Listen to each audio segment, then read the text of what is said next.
Teenage Mutant Ninja Turtles issue number 4 from volume 2. This came out April 1994, and this issue is called Intruders. And yeah, it starts off with Baxter as a robot, and he's traveling underwater. It took me a while to figure that one out, and it just looked kind of weird. But yeah, he's traveling underwater. He's trying to, I guess, hide from people who are after him, probably the people from DARPA. And then that's when we cut to Northampton, just outside of Casey's farmhouse, where we see the police officer that had stopped by the house in the last issue. He shows up and he starts spying on the house. And that's when Donatello shows up and attacks him. And Donatello beats him up, kind of knocks him out for a while. And when he comes to, he asks Donatello, which one are you, Picasso? And then that's when Donatello's like, who are you? I'm Donatello, who are you? And the cop's like, oh, you wouldn't remember me. I was in a costume last time.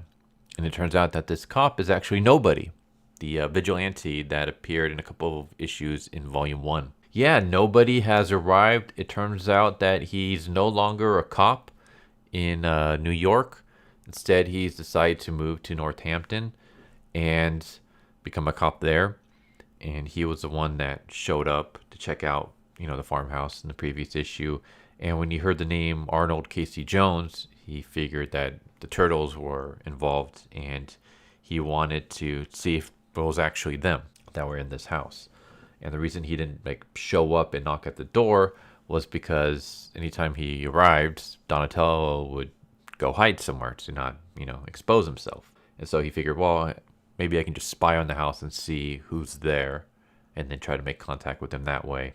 Regardless, he's able to meet Donatello. And Donatello's like, I'm the only one here. Everyone else is in New York City. Why don't you come into the house? I'll make some coffee and I'll tell you everything that you missed.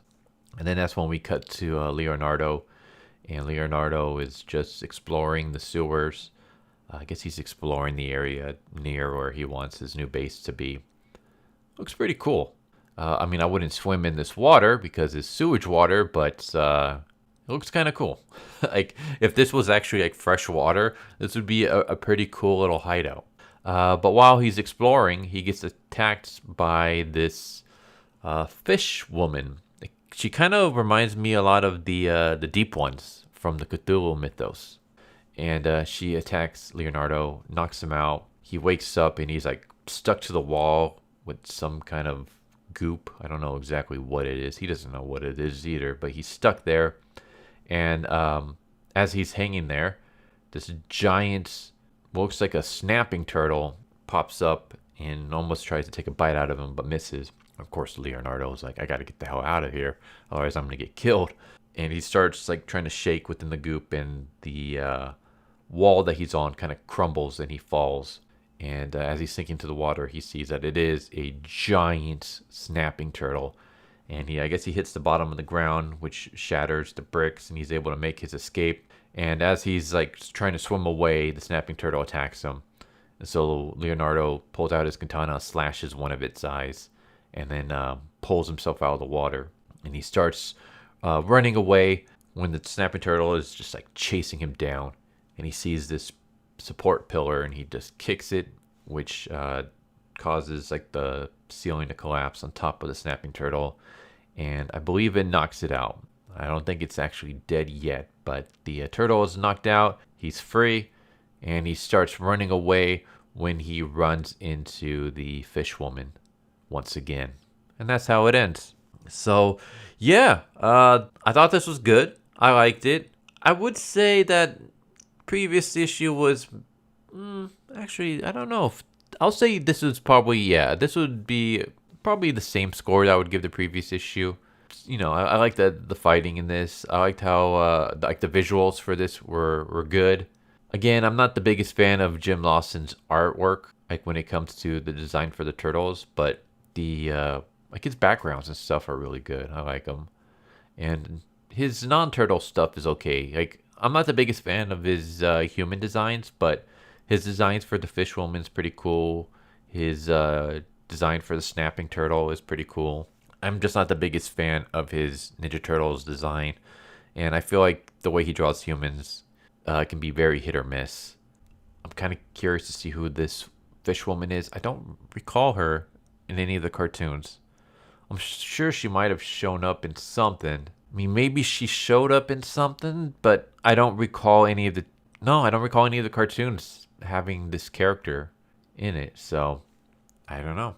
But I'm kind of interested to see, like, is she evil? Is she good? Like, what's her story? How does she come to be? What's with the giant snapping turtle? Are they working together? Like, what's going on there? I also kind of want to see what the other turtles are up to. Hopefully we'll get to a point soon where all the turtles will like band together again and have some kind of new enemy for them to tackle on. I'm not the biggest fan of them all being separate and doing their own separate thing. I get it. I get why they're doing this. It's like the fallout from Volume 1, and I get they're kind of exploring and like the ideas of like what would the turtles do once their mission is done. Would they stick together? Would they drift apart? How would their life be? Because they spent their entire life doing this one task, and now that it's done, like, what do they do with themselves? So I do like kind of exploring that, but again, I kind of would love to see my turtle bros back together again, fighting something. But hopefully we'll get something like that in the future. Other than that, yeah, this was an entertaining issue. I liked it. I'm kind of just seeing what's gonna happen once everything gets together. Like, what's nobody doing now that he meets Donatello? Like, what's his plan? Is he gonna join together Donatello and fight and become vigilantes? What's up with Casey's Lex Luthor, tenets? Like, what's his story? When is Baxter gonna show? Like, what's Baxter gonna do right now? He's just kind of hiding from DARPA. Once he's done hiding, is he gonna go after the turtles? Like, what's going on there? What are the other? Like, what's Raphael doing? Raph kind of went on his own, and now he's just, I guess, he found a church to live in. But are we gonna do anything else with that? Like, what's he been doing in the meantime? Is he patrolling the streets? What's up with this fish woman? So I guess like all these questions, I'm kind of wondering like where it's gonna go. And kind of like the previous issues, there is a separate non-turtle story. This one is called Of Muck and Men, and it's basically like a swamp creature, swamp thing, man thing kind of story. And yeah, this one is just about this swamp creature that's in the swamp fighting a giant catfish. And after he defeats the catfish, he sees this home and he calls it a happy home with two people who love each other. But when he's actually looking through the window, I don't know if this is what he's seeing or if this is like a flashback of memories that he had, but he sees the husband beating the crap out of the wife and then pulling a gun on her. Yeah, that's crazy. I wonder where that's gonna go. So yeah, there you go. There's Teenage Mutant Ninja Turtles issue number 4 from Volume 2. Intruders came out April 1994. I liked it. I will say that Volume 1 had a way better start. Like, I really enjoyed the first few issues from Volume 1. A lot better than this. I feel like Volume 2 has been off to a pretty weak start. Not to say that I'm not enjoying myself, because I am, but I'm not as enjoying myself as much as I was when reading Volume 1. At least the first few issues before we got into the whole guest era stuff. I think the first, you take Volume 1, get rid of all of the guest era stuff and just keep the non-canon stuff, and that's the perfect series, in my opinion. Like, every chapter was just amazing. The overarching story that we had was just fantastic. Like, you get rid of all the non-canon guest era stuff, and that is a perfect series, a perfect volume. I can't say the same for Volume 2. We haven't come across any non-canon guest era stuff. I'm hoping we're not.